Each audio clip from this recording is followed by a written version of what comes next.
Welcome to Living Your Wealth Today and Tomorrow, the show where we explore how to enjoy the wealth you've already built, as well as how to best plan for a successful financial future. I'm your host, Kelly Ennis, founder and president of Infinity Financial Strategies. There's been a lot of discussion lately about grade inflation. And when you hear the phrase grade inflation, it sounds pretty straightforward. Students used to get B's and C's, now everybody gets an A. Therefore, standards must have fallen. And maybe some of that is happening. There are legitimate reasons to worry about whether grades still communicate useful information. But there's another possibility that gets much less attention. What if at least part of what we call grade inflation is actually a shift in context? What if the letters stayed the same, but what we were trying to measure changed? And what if the exact same thing has happened with wealth? That's what I want to talk about today. Welcome back to Living Your Wealth Today and Tomorrow. I'm Kelly Ennis, a financial advisor dedicated to helping you make sense of what matters most in your financial life. We're talking about grade inflation because the debate over college grades gives us an unexpectedly useful way to think about one of the hardest questions in personal finance. How do you know when you have enough? Not enough compared with your neighbor, not enough compared with your brother-in-law, and not enough compared with the family posting from Italy on Instagram. Enough for you. Enough to meet the needs you have identified. Enough to accomplish the goals that matter to you. And then, once you have enough additional wealth to create opportunities for your future. Because I think one of the problems we have with money is that we tend to grade ourselves on a curve. And building wealth is one area of life where being above average can be completely meaningless. You can be doing better than almost everybody around you and still be financially unprepared for the life you actually want. And you can have less than the people around you and still be doing extraordinarily well if your resources are aligned with your needs.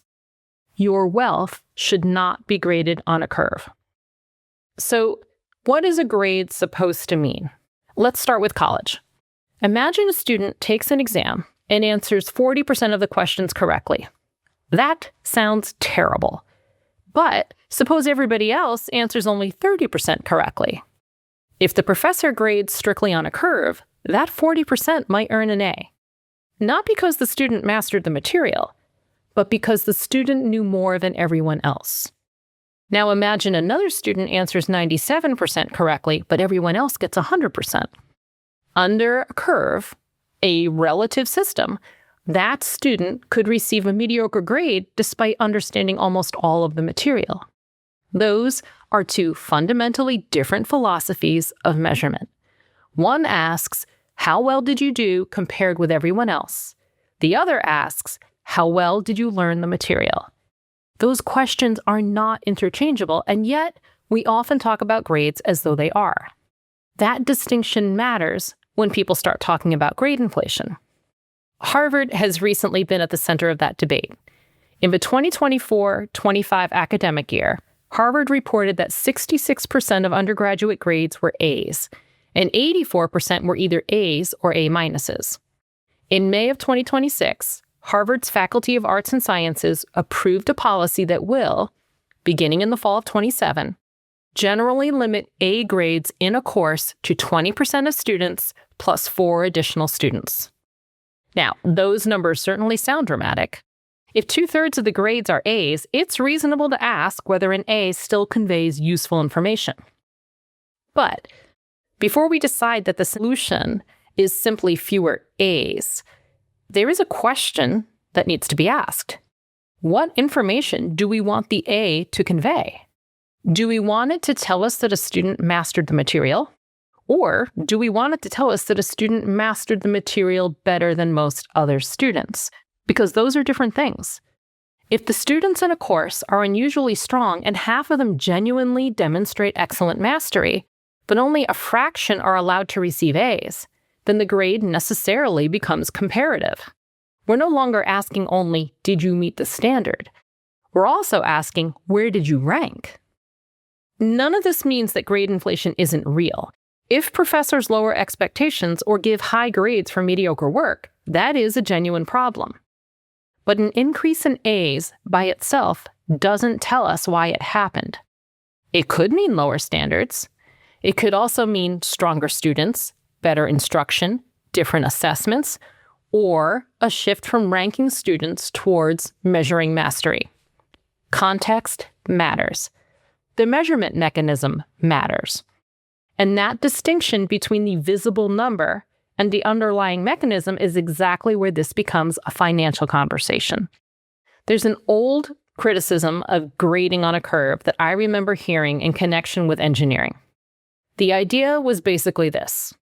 Would you want to drive across a bridge designed by an engineer who received an A because he understood only 40% of structural engineering, but everyone else understood 30%? That's funny until you think about it. Then it's terrifying. Nobody cares whether the engineer knows more engineering than the person sitting next to him. We care whether the engineer knows enough engineering to build a safe bridge. Relative competence is not the same thing as sufficient competence. If I'm having surgery, I don't want to know that my surgeon scored 5 points higher than another surgeon. I want to know that my surgeon mastered surgery. And if you're planning for retirement, you shouldn't be asking whether you saved more than your neighbor. You need to ask whether you saved enough to support your retirement. That's the critical question. Because we have quietly adopted curve grading for wealth. We look around and see what other people drive, where they live, where they travel, and what their lives appear to cost. And then we assign ourselves a financial grade. Ooh, they have a bigger house than I do. Maybe I'm behind. They travel internationally more often. Maybe we're behind. He retired at 57. Maybe I'm behind. Before we know it, we're no longer measuring our finances against our lives. We're measuring them against the financial outputs we can observe from other people's lives. That's grading on a curve. And the problem is, you have no idea what score anybody else actually got on the exam. Think about what you know when you see someone driving an expensive car. You know they have access to that car. That's about it. You don't know whether they own it outright, lease it, financed almost all of it, or had somebody else pay for it.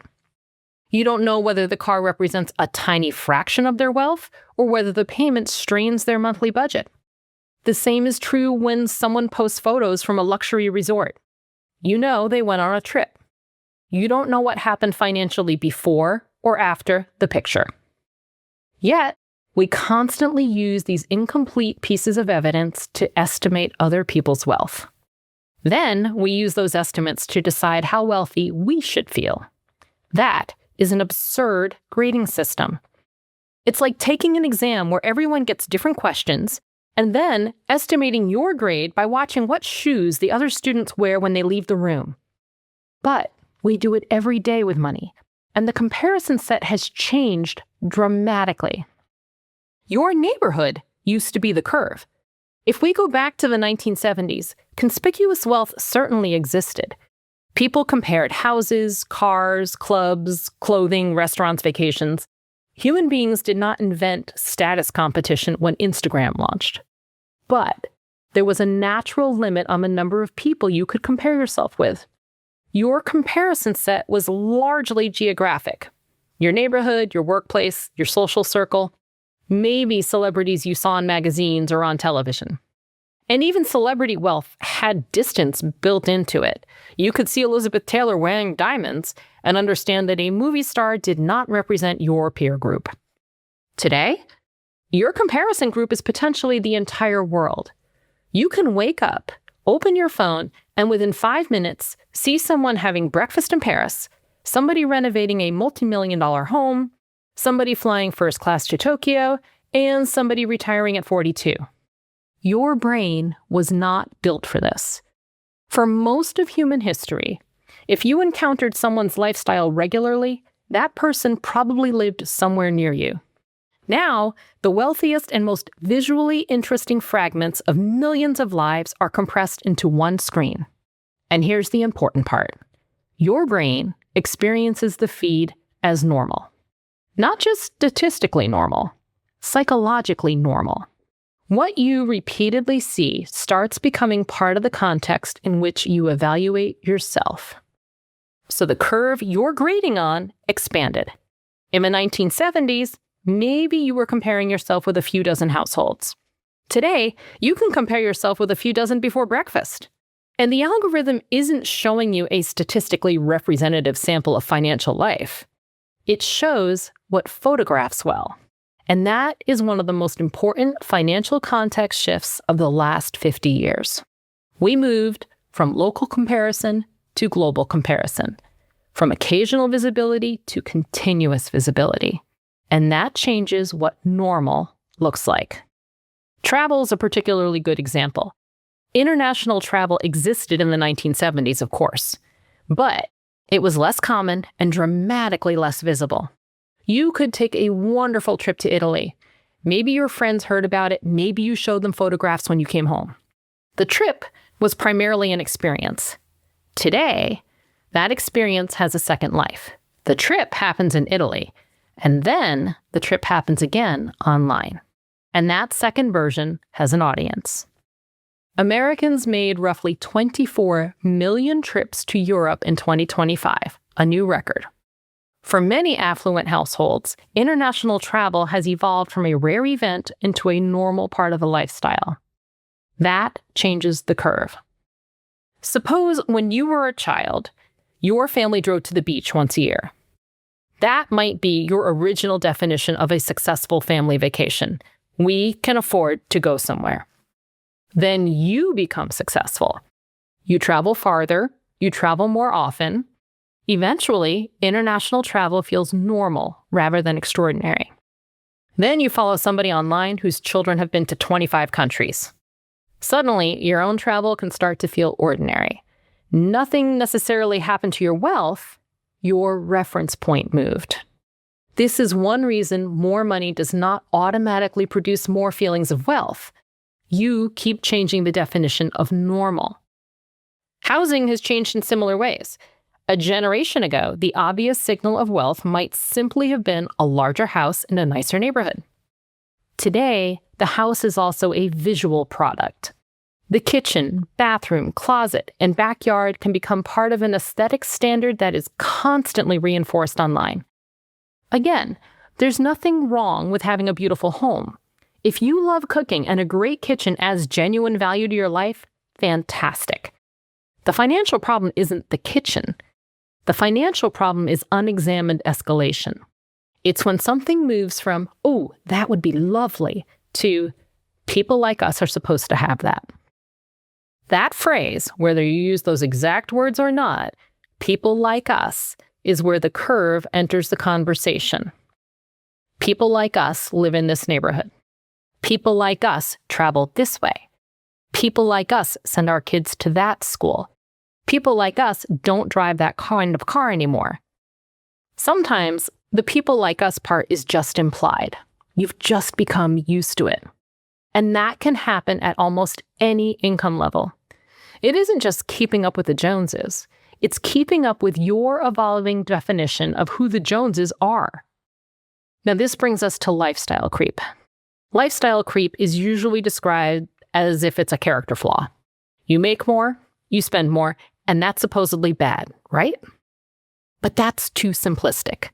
Some lifestyle creep is the entire point of becoming more financially successful. If you work hard, build a career or business, save responsibly, and increase your income, you're allowed to improve your life. The goal of financial planning is not to die with the largest possible bank balance. The problem is not lifestyle improvement. The problem is lifestyle expansion that happens without a conscious decision. That's why I prefer thinking about context creep instead. Lifestyle creep says, my spending increased. Context creep says, my definition of normal changed. And once normal changes, the new spending doesn't feel extravagant. It feels necessary. The first time you fly first class, it feels luxurious. Do it regularly enough, and coach may start to feel intolerable. The first time you stayed in an exceptional hotel, it feels extraordinary. Eventually, it may simply become the standard. Again, none of these choices is inherently wrong.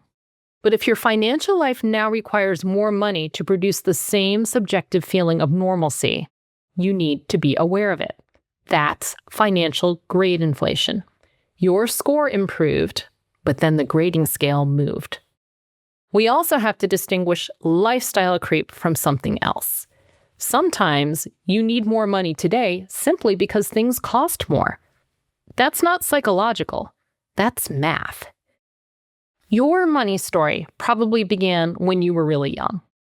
Maybe you remember somebody saying, if I ever make $100,000 a year, I'll be rich.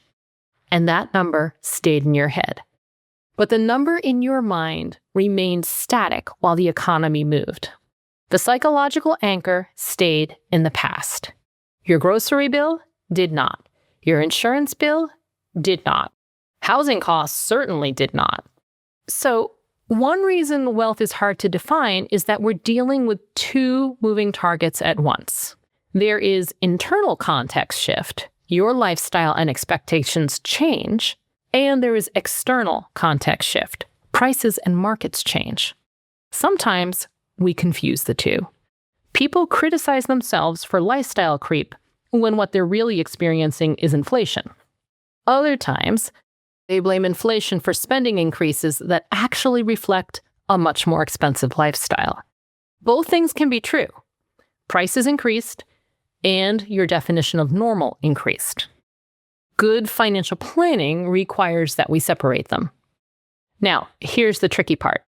I said your wealth shouldn't be graded on a curve, but that doesn't mean other people's wealth is irrelevant. We live in a market economy, and markets are comparative. Suppose there are 10 houses available in the neighborhood where you want to live and 20 families want them. Your ability to buy one depends partly on what the other 19 families can pay. The same thing happens with many goods and services. If demand increases faster than supply, prices tend to rise. So in that sense, your neighbor's financial resources do affect you. That's an important nuance. The standard for your goals should be personal, but the price of your goals is determined in a market. I get to decide whether a vacation home belongs in my definition of enough. I do not get to decide what that vacation home costs. I get to decide whether private college belongs in my financial plan. I don't get to set the tuition.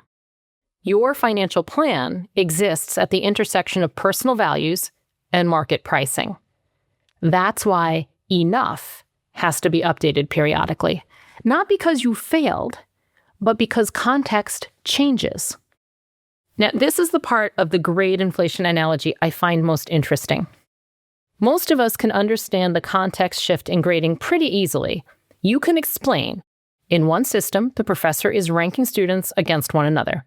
And in another system, the professor is measuring whether each student reached a defined level of mastery. Most people immediately understand that those systems could produce different distributions of A's. We can see the measurement problem because it isn't personal. But then we turn to wealth, and suddenly the context shift becomes much harder to see. Because wealth isn't merely arithmetic. Wealth is based on memory. Wealth is security. Wealth is status. Wealth is what your family could or couldn't afford when you were young. Wealth is the salary you once thought would mean you'd made it. And wealth is what your current social world tells you someone at your level should have. So when the benchmark moves, it doesn't feel like a benchmark moved. It feels like you're falling behind. A shifted context feels like a personal failure when you don't realize the context shifted. Imagine that at age 25, you said, if I ever have $1 million invested, I'll feel completely secure. Then, at age 45, you have $1 million. And you do not feel secure. What happened? Well, maybe inflation happened. Maybe your family or goals changed. Maybe you want to retire earlier. Maybe your lifestyle is more expensive. Those can all be legitimate reasons for changing the target. But maybe your comparison group changed too. At 25, $1 million sounded enormous. At 45, Perhaps you spend time around people with 5 or 10 million. Now, a million feels small.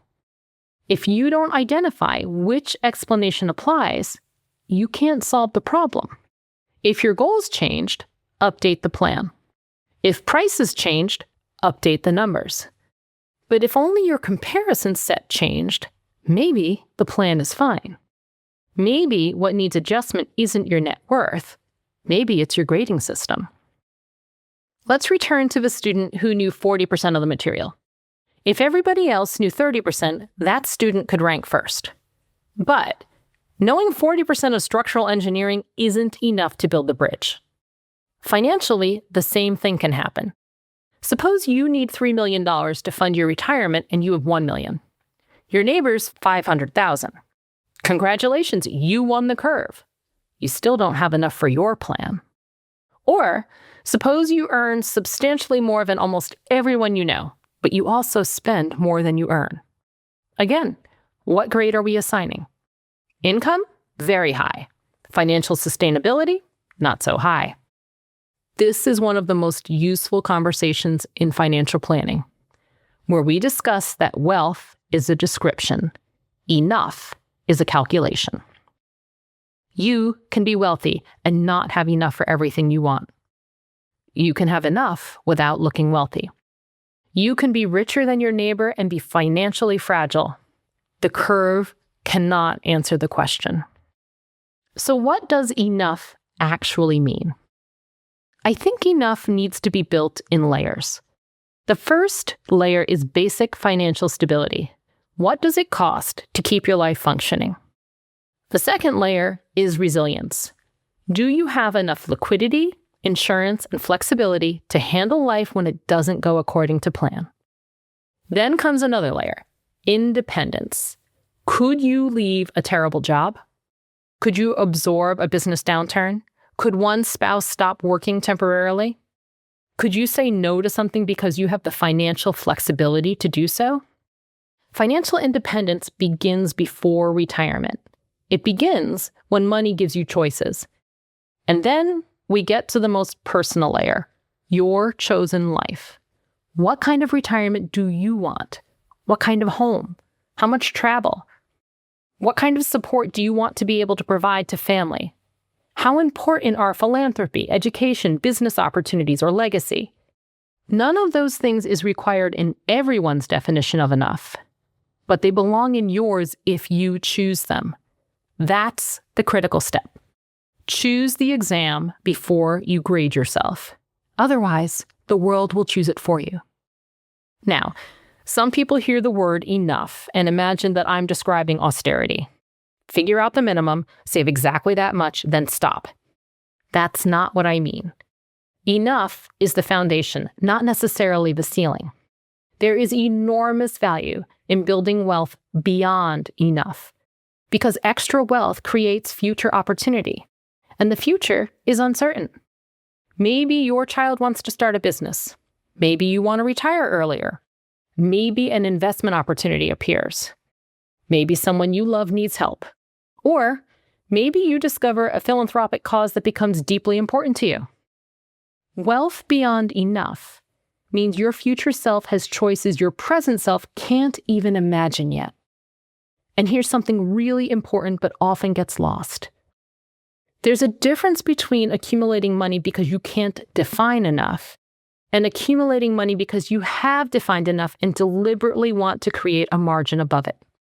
The first becomes endless. The second has purpose.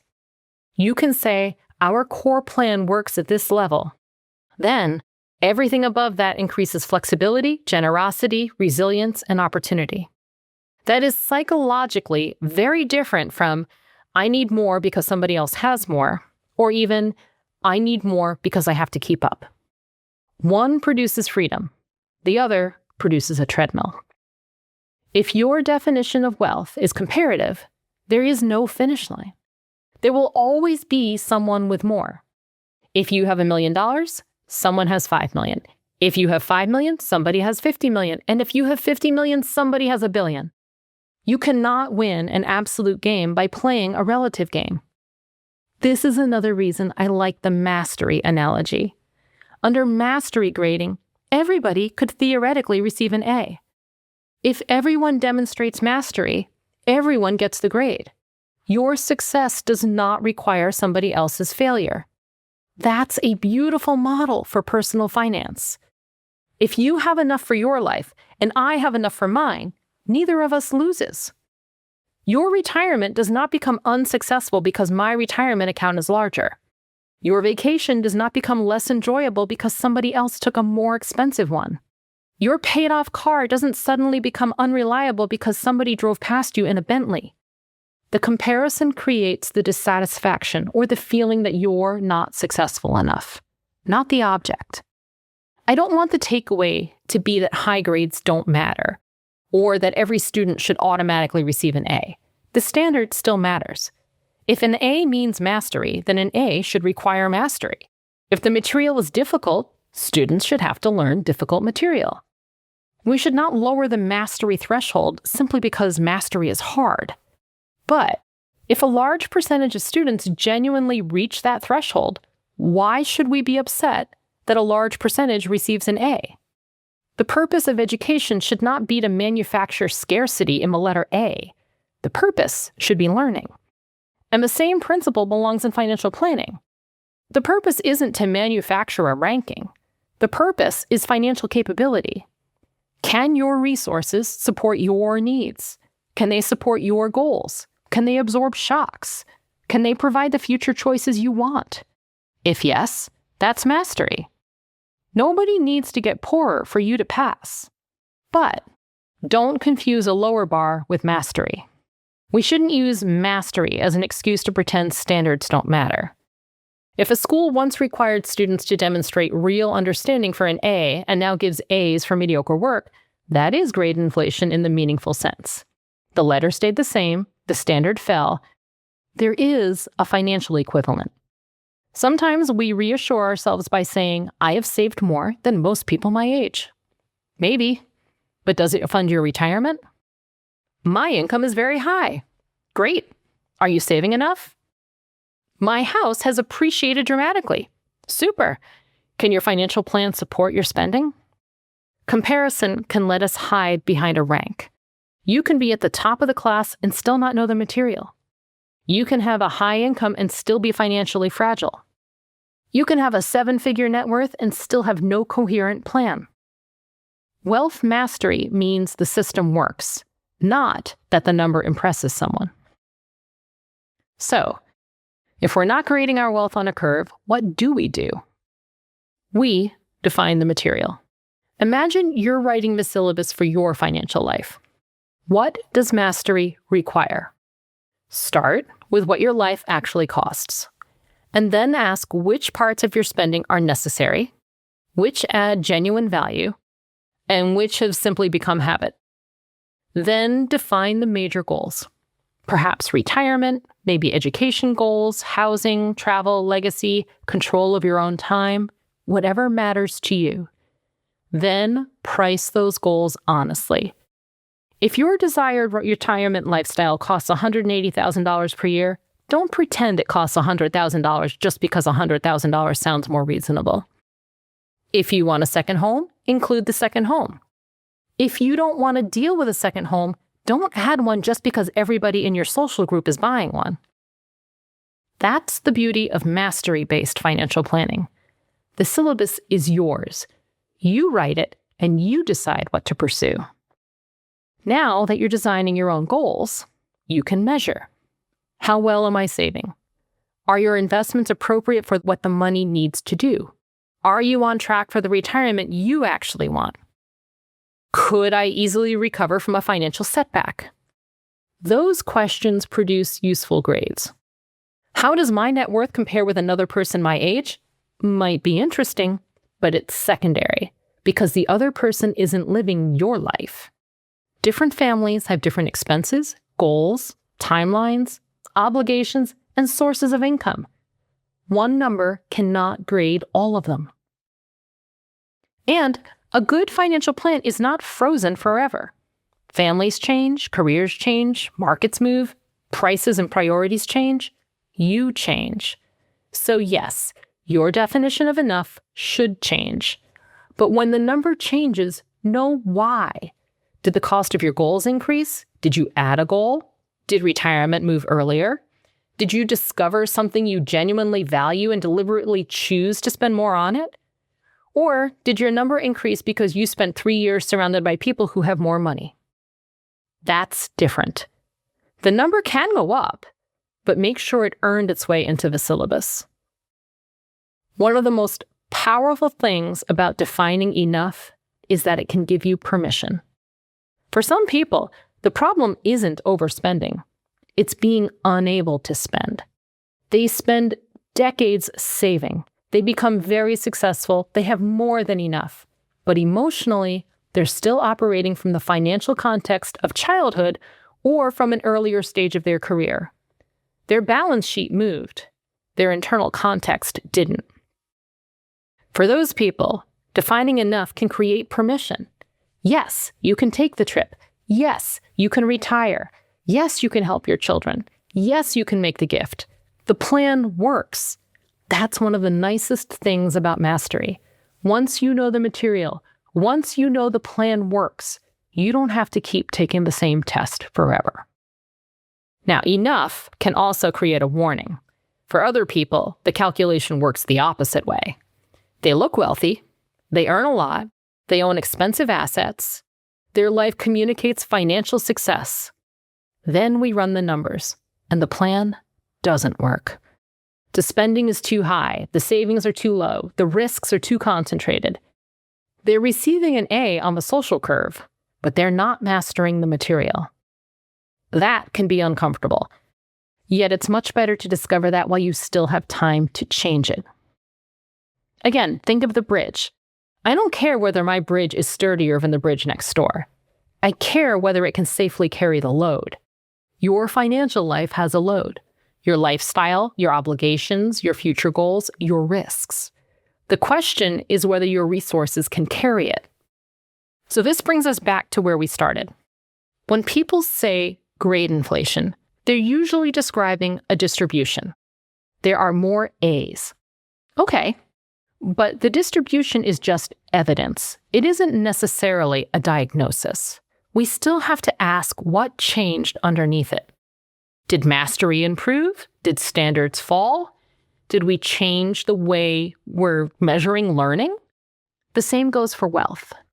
You need more money today than before. Okay, why?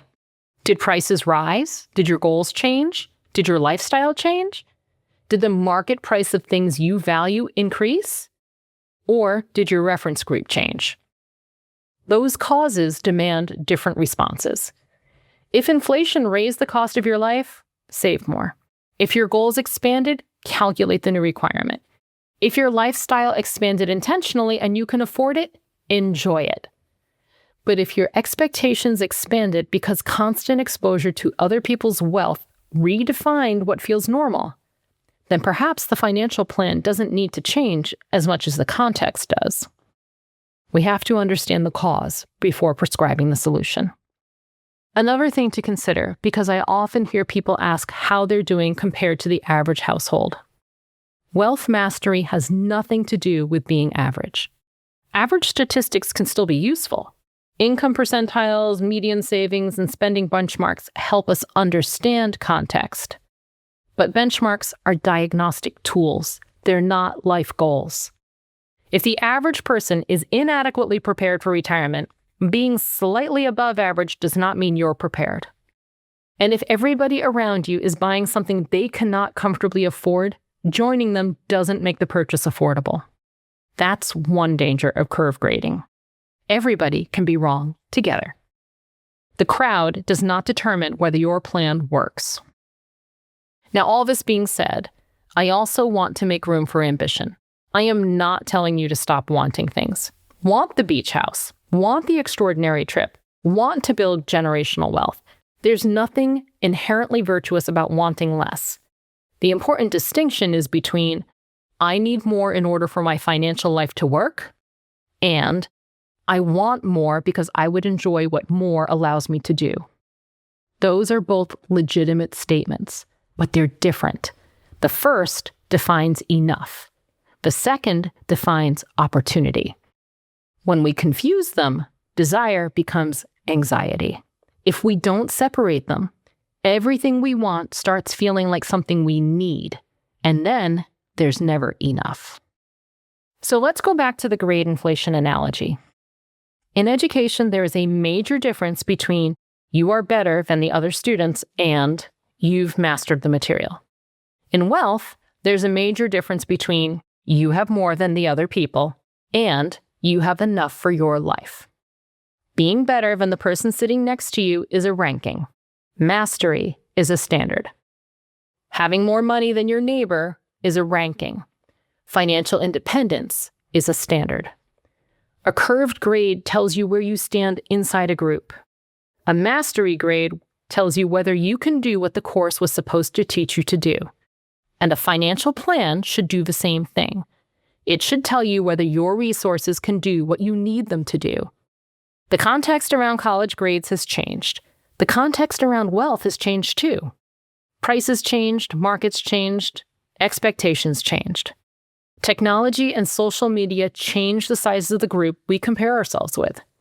And our own lifestyles changed as we became older and hopefully more successful. None of that means your old financial goals were wrong. It means goals live inside context and your context has changed.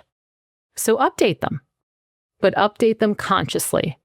Don't let the algorithm do it. Don't let the neighbor do it.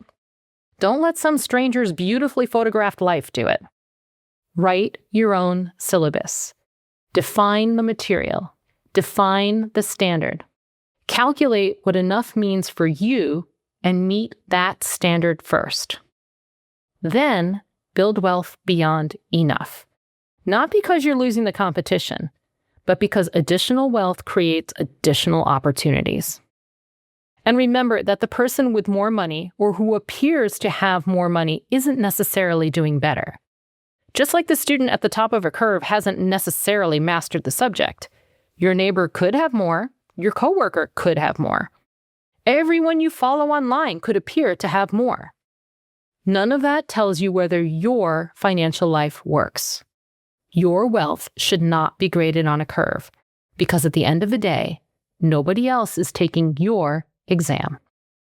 Thank you for joining me on this episode of Living Your Wealth Today and Tomorrow. If this episode made you think differently about what enough means, share it with someone who's ever looked around and wondered whether they're falling behind. And before you compare your financial life with anyone else's, ask yourself one question. Am I trying to beat the person next to me, or have I actually mastered the material?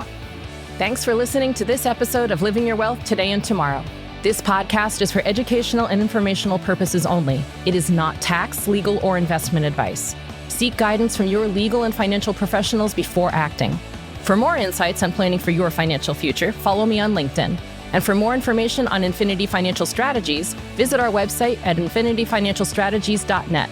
If you enjoyed the show, please share it with a friend or family member who might benefit from listening, and please leave a review wherever you listen. Tune in next time for more tips and tricks on living your best life through financial planning.